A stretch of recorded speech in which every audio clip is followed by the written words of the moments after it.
अस्सलाम वालेकुम रहमतुल्लाहि वबरकातुहू। सूरत आल इमरान आयत नंबर 79 देखेंगे आज। उससे पहले दुआ कर लेते हैं। रब्बी शरह ली सदरी वयस्सिर ली अमरी वहलुल उक़दतम मिन लिसानी यफ़क़हू क़ौली। आमीन।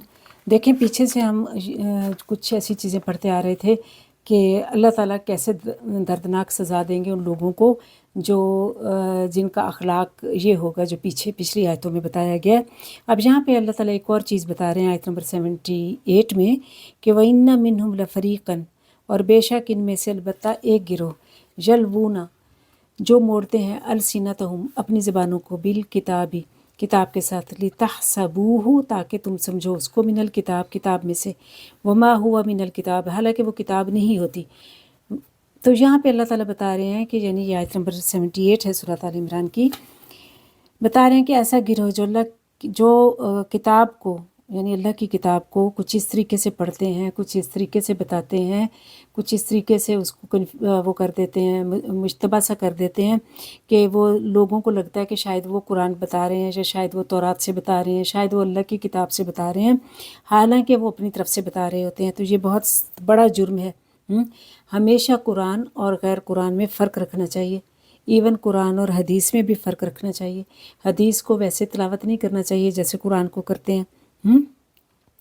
और इसी तरह अगर कोई और किताबें हैं तो फिर उनको भी कुरान पे मुकद्दम नहीं करना चाहिए, या कुरान की तरह नहीं बताना चाहिए लोगों को, या पढ़ना चाहिए। तो ये अल्लाह ताला ने मना फरमाया है। ये कन्फ्यूजन इससे फैलती है और ये बहुत बुरी बात है, बहुत सख्त गुनाह है।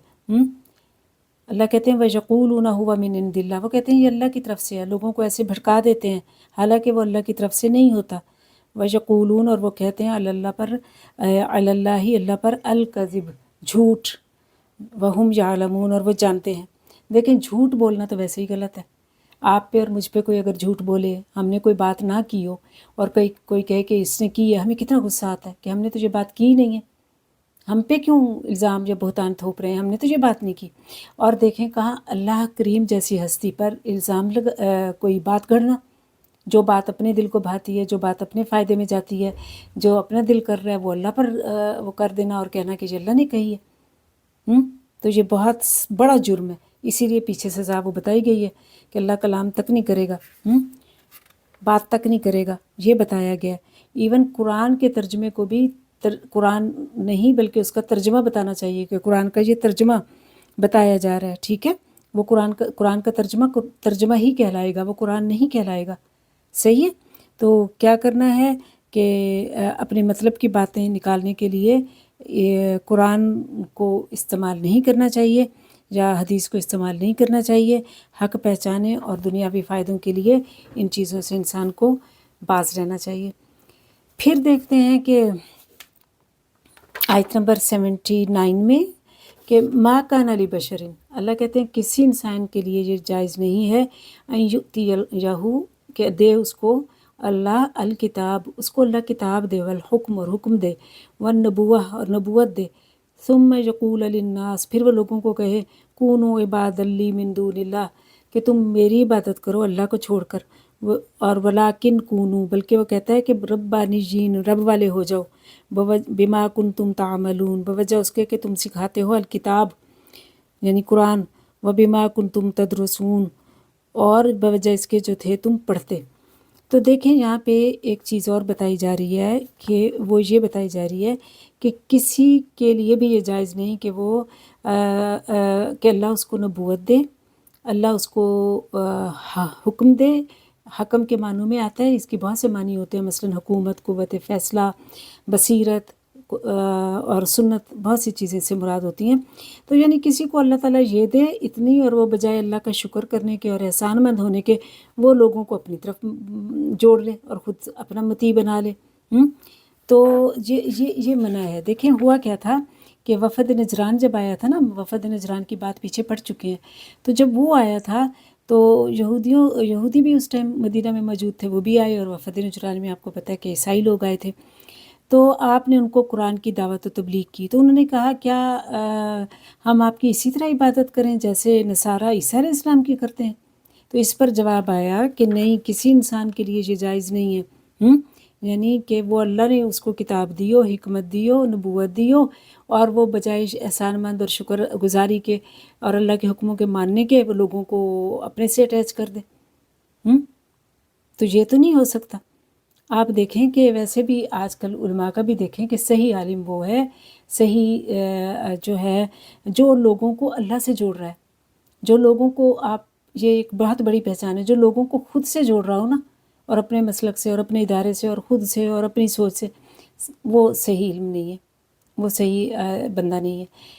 یہ دیکھیں کہ وہ اگر لوگوں کو اللہ سے جوڑ رہا ہے تو پھر وہ صحیح علم ہے، پھر وہ صحیح جو ہے کام کر رہا ہے، ٹھیک ہے۔ پھر وہ اگر وہ لوگوں کے دلوں میں اللہ کی محبت ڈال رہا ہے، اللہ کا خوف ڈال رہا ہے، اللہ کی اطاعت کرنے کا جذبہ ڈال رہا ہے، یہ ڈال رہا ہے، تو پھر اس کو فالو کریں۔ جو خود سے جوڑ رہا ہے اس کو نہیں۔ اور ولاکن کونو ربانیین، یعنی رب والے، ربان کہتے ہیں مذہبی تعلیم دینے والے کو، جیسے ہم کہتے ہیں علماء وغیرہ، اور لیکن اس میں بندگی صرف اللہ کی ہوتی ہے، نبیوں کا احترام ہوتا ہے، ٹھیک ہے، نبیوں کی اطاعت ہوتی ہے، لیکن عبادت اور بندگی کس کی ہوتی ہے؟ صرف اللہ کی ہوتی ہے۔ یہ بتایا گیا شخصیتوں سے نہیں جوڑنا چاہیے کہ شخصیت پرستی کریں، شخصیتوں سے جوڑیں۔ دین اور قرآن پڑھنے والوں کا اخلاق بتایا جا رہا ہے کہ وہ لوگوں کو اللہ سے جوڑتے ہیں، نہ کہ وہ شخصیت پرستی کرواتے ہیں، ٹھیک ہے۔ ربانیین آ رہا ہے نا یہاں پہ، رب کی جمع آ رہا ہے۔ رب کون ہوتا ہے؟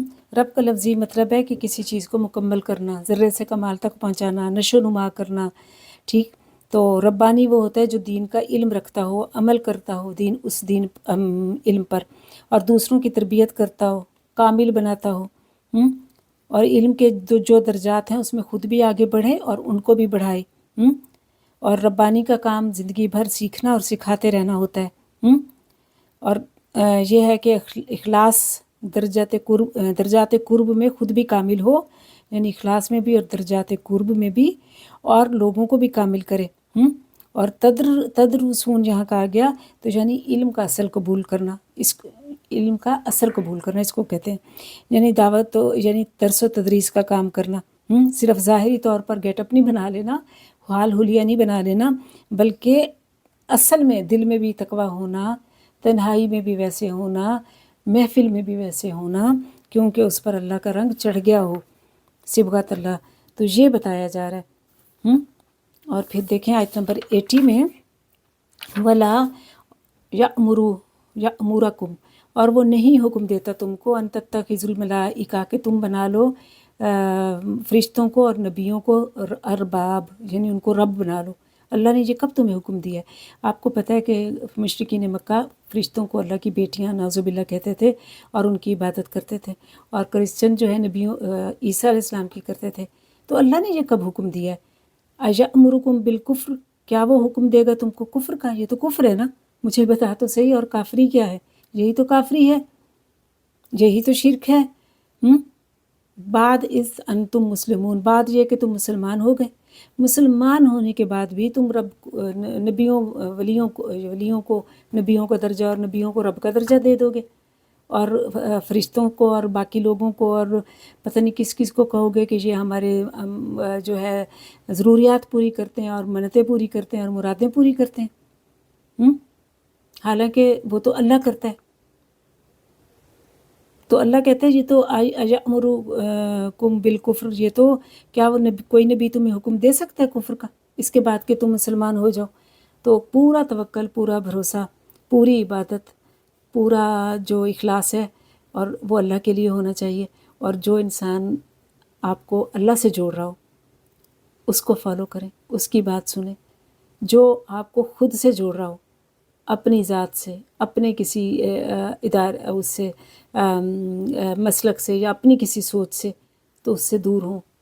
اصل کیا ہے؟